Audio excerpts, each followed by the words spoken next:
生き抜く福島市自営業かっちゃんです。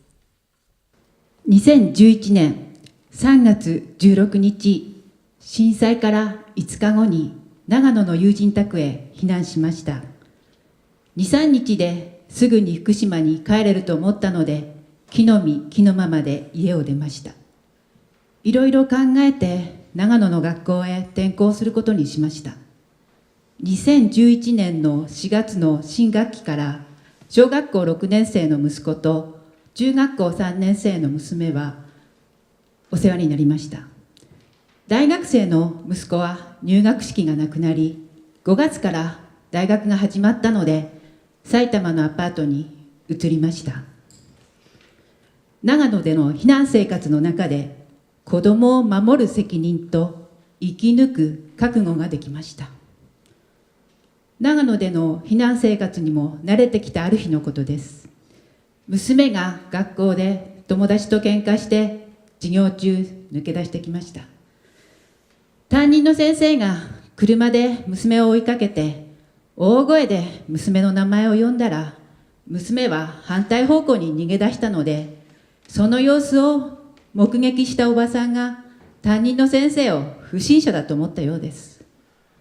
あなた何やっているんですか？私は担任の教師です。じゃあなぜあの子は逃げるんですか？実は今と説明したそうです。その間に娘は近くの高校のフェンスを飛び越えて行ったそうです。後でその場所を見て驚きました。とてもフェンスが高くてどうやって飛び越えたのかと。長野での生活は初めての土地だったので、家の近くを子供とよく散歩しました。近くの高校の正面玄関には銅像があり、創立者の名前が書かれていました。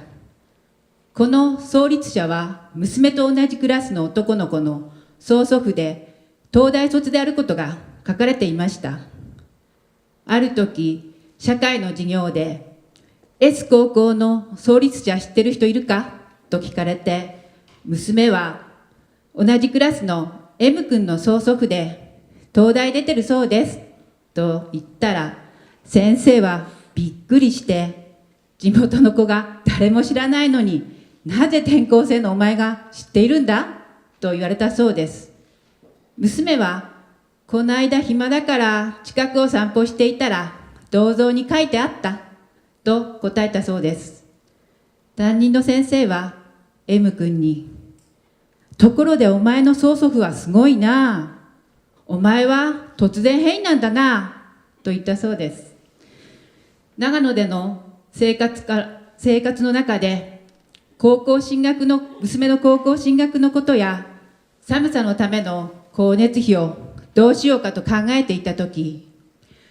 偶然避難者のイベントでいただいたパンフレットに沖縄で避難者の受け入れがあるという記事を見つけました。見つけたのですぐに連絡して手続きを取りました。その時にドイツでも受け入れがあったので、子供にこの際なのでドイツはどうと聞いたら、ドイツ語が話せないから嫌だと言われました。長野から沖縄に移る時に息子のクラスメートとお別れする時に、他のクラスメートも全員で見送りに来てくれました。短い期間でしたが、みんなにとてもよくしていただき、涙があふれて止まりませんでした。沖縄には知り合いもいなかったのですが、どうにかなるだろうと避難先を移りました。不安もありましたが、南国で暖かいところで海が近くにあって楽しいだろうという思いが強かったのです。沖縄について県庁で手続きをして指定された宿についてほっとしたとき、子供にお母さん住むところは決まってるんでしょと聞かれて、まだだよ、これから自分たちで見つけるんだよと言ったら、とてもびっくりしていました。うちの母親はなんて能天気だと思ったようです。沖縄の学校に通って初めての休日に息子が友達と遊ぶ約束をしてきました。明日の朝6時に家に迎えに来ると言ったそうです。私も息子も多分9時の間違いだろうと思って寝ていたら、ピンポンとチャイムが鳴ってびっくりしました。沖縄の冬の朝6時は真っ暗なのです。帰りは7時30分。堤防から海へジャンプしたり、釣った魚の鱗を缶詰の蓋で取って調理して食べたら超美味しかったそうです。沖縄の同じマンションに住む住人の方に入れ墨をしている方がいました。ある時、息子がこの方と同じエレベーターになり、どこから来たの？沖縄じゃないよねと聞かれたそうです。息子はすかさず、坪谷小学校に通っていますと答えたら、相手は小学生だから聞いてる意味がわかんないんだなと思ったみたいです。知らない変な人には近づいてはいけないと教えておいたので、息子はしっかり実践したようです。娘の転校した中学校では、福岡出身で長崎から来たと紹介されたので、娘は福島出身で長野から来たんですと先生に言ったら、先生は福と長が合っているから大丈夫だと言われたそうです。沖縄はとてものんびりしたところで、とてもおおらかなところなので、大笑いすることばかりでした。ある時、息子が友達と遊びに出かけて、高速道路の脇の細い道路を自転車で渡った時、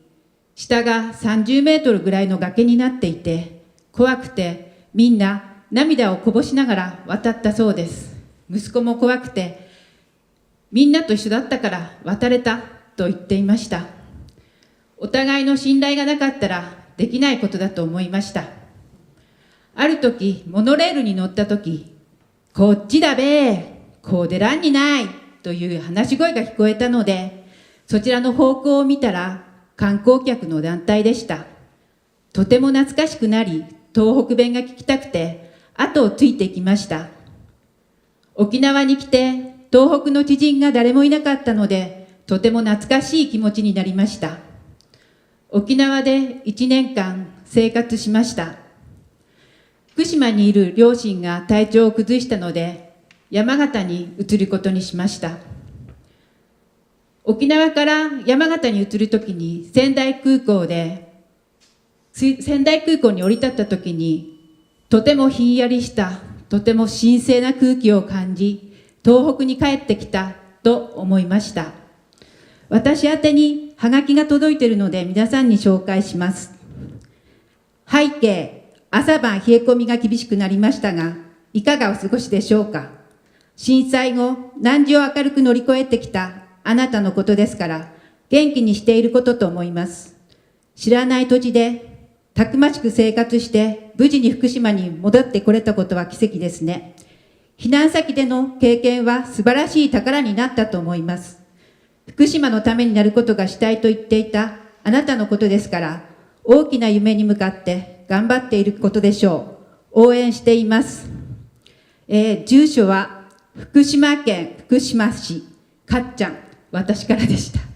私の、スピーチを聞いて皆さんに生きる喜びと勇気を与えることができたら幸いです。ご清聴ありがとうございました。